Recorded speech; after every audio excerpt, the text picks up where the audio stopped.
দর্শক, একটা ইনজুরি উঠতে থাকা শরীফুল ইসলামকে নামিয়েছে মাটিতে। এখন অবশ্য পায়ের নিচের মাটি সরে যাওয়ার উপক্রম। নিজের আত্মবিশ্বাস যেন হারিয়ে ফেলেছেন শরীফুল ইসলাম। দর্শক, লঙ্কান প্রিমিয়ার লিগের এলপিএলে ঢুকছেন বাঁহাতি এই পেসার। নিজের নামের প্রতি সুবিচার করতে পারছেন না তিনি। বড্ড অচেনা রূপে আবির্ভূত হয়েছেন তিনি।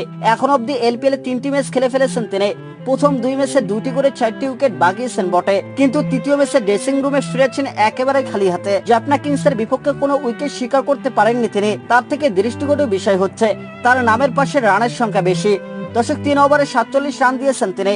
আরেকটু হলে অর্ধশতক রানের গন্ডি পেরিয়ে যেত তার। তবে সেটা হতে দেননি কেন্ডি ফ্যালকনসের অধিনায়ক ওয়ানিন্দু হাসারাঙ্গা, কারণ শরীফুলের কোটা পূর্ণ করেননি তিনি। 3 ওভার বল করেছেন শরীফুল ইসলাম। অবশ্য অবাধে রান বিলিয়ে যাওয়ার ঘটনা তিনি এলপিএল নিয়ম করে ঘটিয়ে যাচ্ছেন।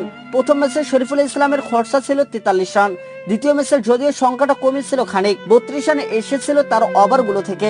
ধারাবাহিকভাবে রান বিলিয়ে দিচ্ছেন এই শরীফুল ইসলাম। প্রতিপক্ষের জন্য রীতিমতো রান মেশিনে পরিণত হয়েছেন তিনি। অথচ বিশ্বকাপ শুরুর আগে প্রস্তুতি ম্যাচে দারুণ বোলিং করেছিলেন শরীফুল ইসলাম।